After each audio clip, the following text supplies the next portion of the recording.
राहुल गांधी और कांग्रेस का पॉलिटिक्स क्या है इस वक्त? क्या उनकी सबसे बड़ा दुश्मन फांसीवाद है या वामपंथी पार्टियां है? वो दिखा रहे कि कितना जो पॉलिटिकल बैंकरप्सी है कांग्रेस का। और even I am sorry to say Rahul Gandhi भी सोचना चाहिए था। इतनी लोग मर रही है इस वायनाड कॉन्स्टिट्यूंसी के अंदर जानवरों की वजह से, पूरी की पूरी खेती बर्बाद हो रही है। और इसको लेके एक बार भी संसद के अंदर इस मुद्दे को खड़ा करके उठाया नहीं है। देश के संविधान खतरे में है, देश के जनवाद खतरे में है, देश की धर्मनिरपेक्षता खतरे में है, देश की किसान परेशान में है। ये तमाम चीजें देश की जो कोर वैल्यूज है, जो डेमोक्रेसी सेकुलरिज्म, उसका समझ नहीं है। तो ये सब दिखा रहे कि कितना नॉन सीरियसली आप पॉलिटिक्स को देख रही है। चाइल्डिश ऐसा पॉलिटिक्स में ये कम से कम मत करना। हाल ही में जो स्टेटमेंट्स वगैरह दिया, पिनराई विजयन अभी जेल में क्यों नहीं है, उधर केजरीवाल के लिए उनके पक्ष में इतना बड़ा प्रोटेस्ट डेमोन्स्ट्रेशन सब लोग मिलकर करके केरल में आके बोल रहे पिनराई विजयन क्यों नहीं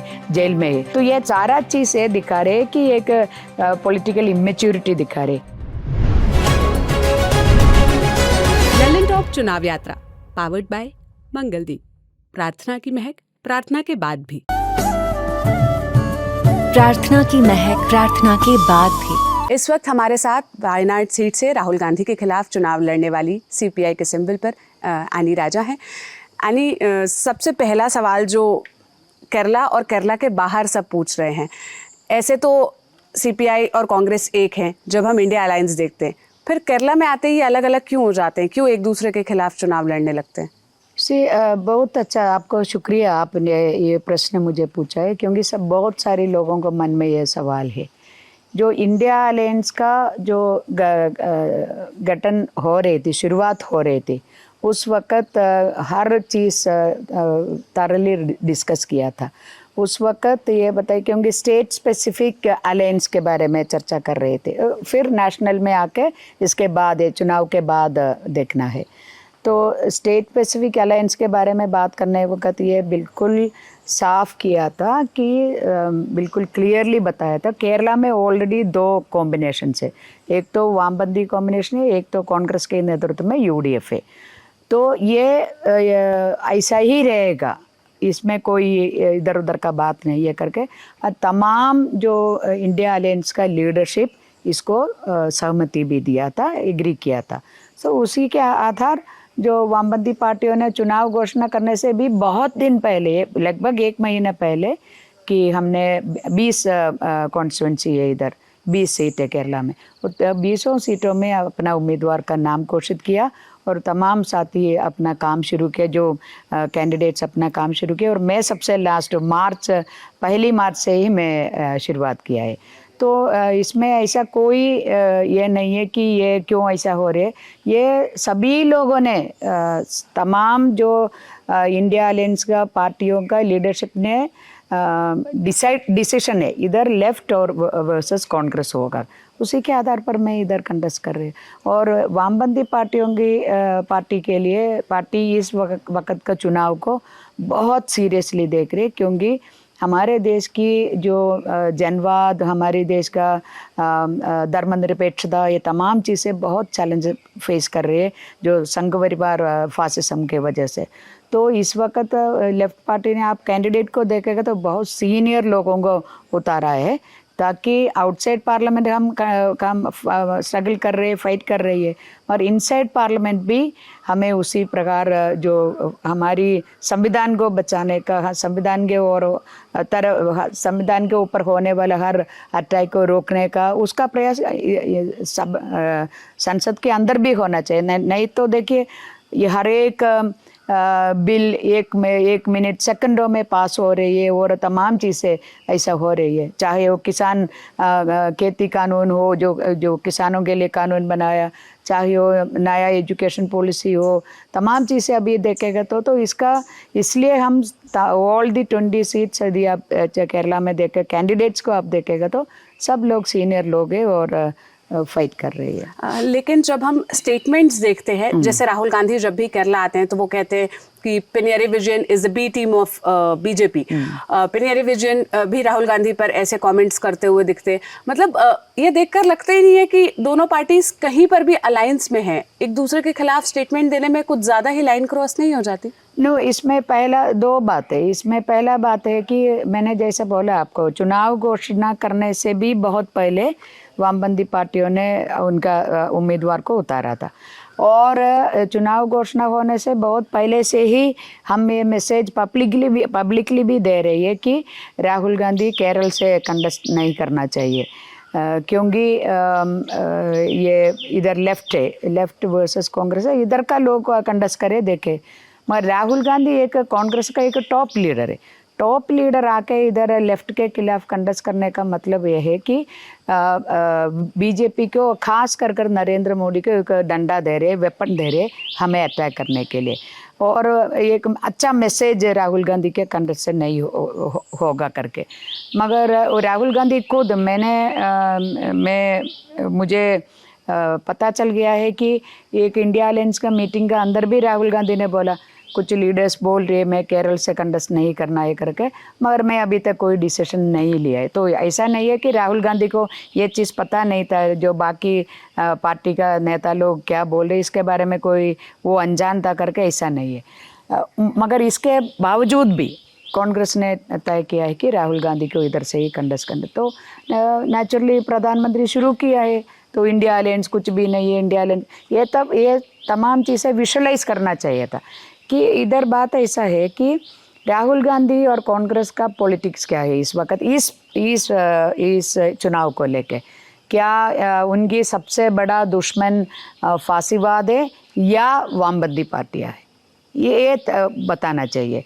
तो ये इनको सिर्फ एक सीट जीतना है, और पार्लियामेंट में, संसद में बैठने के लिए एक सीट जीतना है। तो तमिलनाडु में हम एक साथ है, कर्नाटका में उन्हीं का अपना सरकार है, और तेलंगाना के बारे में मैं बताऊँ, पिछली जो जितना 5 राज्यों के चुनाव हुआ था, असेंबली में चुनाव हुआ था, उस वक़्त सिर्फ कांग्रेस पार्टी वामपंथियों के साथ गठबंधन किया, वो सिर्फ तेलंगाना में किया है, और कांग्रेस पार्टी कोई और राज्य में जीता नहीं है, सिर्फ तेलंगाना में जीता है।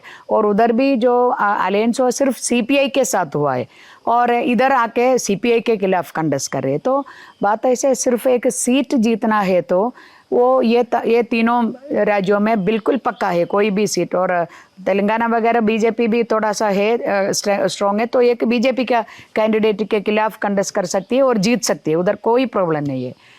मगर वो ये जो उसका जो मैसेज क्या दे रहे, वामपंथी पार्टी इस देश का सबसे बड़ा दुश्मन है, तो ये बात है। तो वो दिखा रहे कि कितना जो पॉलिटिकल बैंकरप्सी है कांग्रेस का। और even I am sorry to say Rahul Gandhi भी सोचना चाहिए था।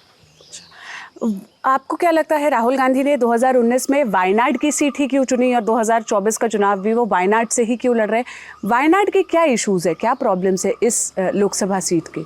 वायनाड राहुल गांधी इधर से क्यों कर रहे हैं वो राहुल गांधी ही बता रहे हैं।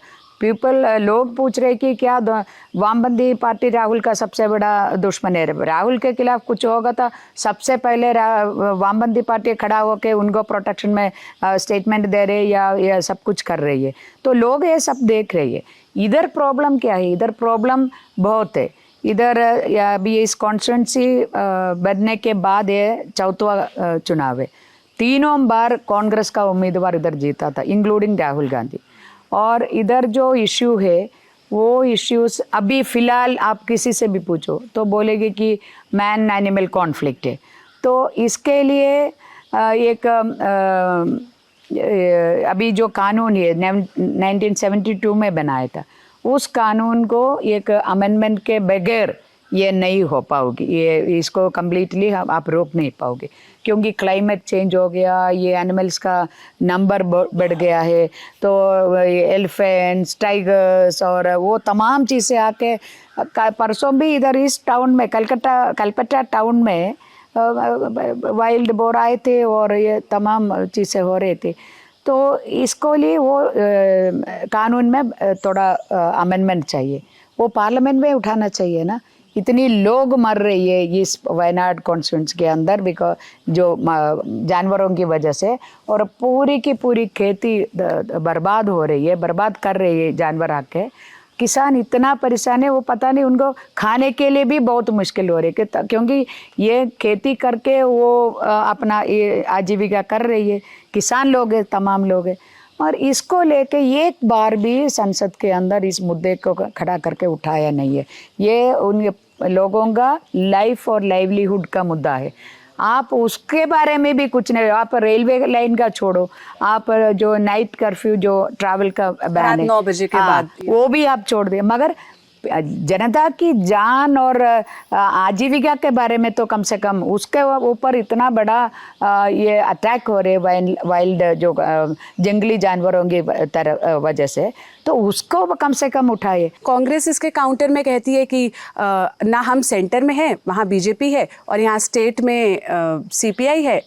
राहुल गांधी यहाँ पर पावर पोजीशन पर होते हुए भी उतनी पावर्स नहीं है कि वो कुछ भी कर पाए, जितना उनके मतलब क्षेत्र में है, अधिकार में है, उतना काम वो करवा रहे हैं, डेवलपमेंट, रोड और क्या आप संसद में खड़े होके ये बात बोलने के लिए क्या इधर और उधर अपना ये सरकार होना चाहिए आपको? आप फिर क्यों जनप्रतिनिधि है, जनता का प्रतिनिधित्व क्यों कर रही है? मैं ये आर्ग्यूमेंट है ना, ये नरेंद्र मोदी की आर्ग्यूमेंट है, इस देश का प्रधानमंत्री का डबल इंजन का सरकार बोल रहे हैं ना, सेम बात जो। तो ये भी राहुल को अभी एक्सप्लेन करना है, जनता को बताए कि क्या फांसीवादी फासिस्ट फोर्सेस का जो आइडियोलॉजी और उसका पोजीशन है उसी को फॉलो कर रहे हैं, वही उनका भी पोजीशन है। डबल इंजन का सरकार नहीं है तो कुछ भी नहीं होगा। ये फेडरलिज्म के खिलाफ जो बात है और डेमोक्रेसी के खिलाफ बात है। राहुल गांधी भी वही रास्ते पे चल रही है। तो ये मेरे ख्याल से अभी फिलहाल हाल ही में जो स्टेटमेंट्स वगैरह दिया, पिनराई विजयन अभी जेल में क्यों नहीं है, उधर केजरीवाल के लिए इतना बड़ा उनके पक्ष में इतना बड़ा प्रोटेस्ट डेमोन्स्ट्रेशन सब लोग मिलके करके केरल में फ्लाइट लेके केरल में आके बोल रहे पिनराई विजयन क्यों नहीं जेल में है। तो ये सारा चीज़ ये दिखा रहे कि एक पॉलिटिकल इमेच्योरिटी दिखा रहे।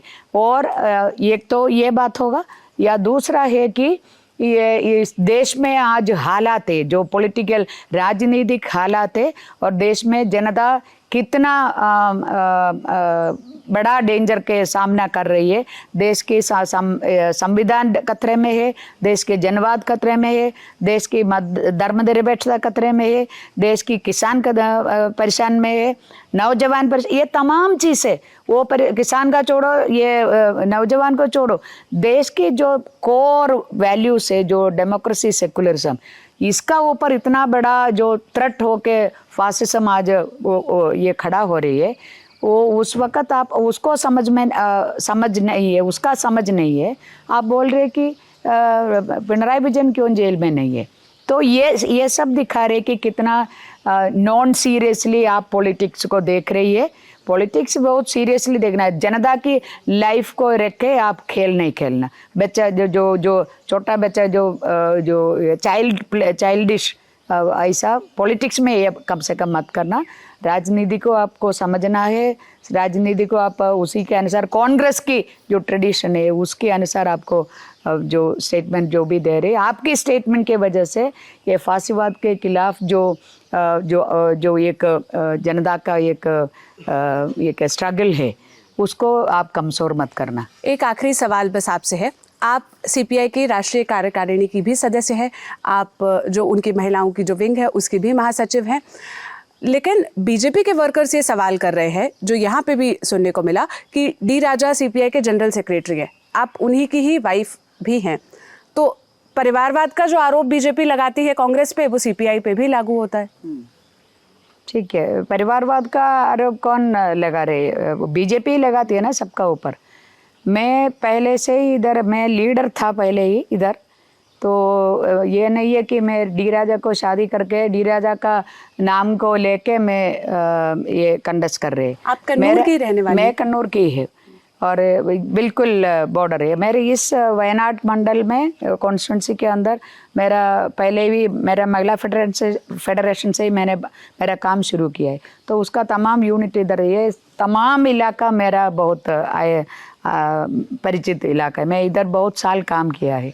तो मैं बोल रही कि मैं डी राजा से शादी करके सीपीआई में आया नहीं है, मैं पहले से ही सीपीआई में था। केरल की स्टेट काउंसिल के फॉर्मर सीएम अच्युत मेनन और पीके वासुदेवन नायर और जो ऐसा बहुत जो जाने माने नेताओं के साथ मैं स्टेट काउंसिल का मेंबर था। आसान नहीं है कम्युनिस्ट पार्टी का स्टेट काउंसिल में पहुंचने का, उतना तक पहुंचने का, उतना काम करके मैं आया। मैं स्टेट काउंसिल मेंबर था तब डी राजा हम और तय किया है कि हम जिंदगी में एक साथ रहेगी करके, ऐसा ही हमने रह रही है। और डी राजा की और डी राजा को शादी करने के बाद मैंने बेटा नहीं है। मेरा काम है वो जनता के सामने है। मैं कहाँ क्या काम किया है, जनवाद को और धर्मनिरपेक्षता को और महिलाओं की अधिकार को लेके पूरी ज़िंदगी में मैंने काम किया, जनता के बीच सामने है। और डेमोक्रेसी है, डेमोक्रेसी में कोई भी सबको कंडस करने का, चुनाव लड़ने का अधिकार है। मैं वो मेरा डेमोक्रेटिक राइट में यूज़ कर रही है। बहुत शुक्रिया हमें वक्त देने के लिए और आपको भविष्य के लिए शुभकामनाएं। 26 तारीख को यहाँ पर वोटिंग होनी है। वायनाड की सीट पर जो यूडीएफ है, यूनाइटेड डेमोक्रेटिक फ्रंट, उस पर कांग्रेस है, एलडीएफ जो लेफ्ट डेमोक्रेटिक फ्रंट है, उस पर सीपीआई और तमाम जो लेफ्ट के गठबंधन की पार्टियां हैं वो चुनाव लड़ रही हैं। और आप अगर बीजेपी की बात करें तो उन्होंने जो अपने स्टेट प्रेसिडेंट है के सुरेंद्र, उनको यहाँ पर मैदान में उतारा है। अब ये तो नतीजे ही बताएंगे 4 जून के कि कौन जीतता है। बाकी सभी सवालों के इतनी शालीनता से इतना वक्त देकर जवाब देने के लिए आपको बहुत थैंक यू।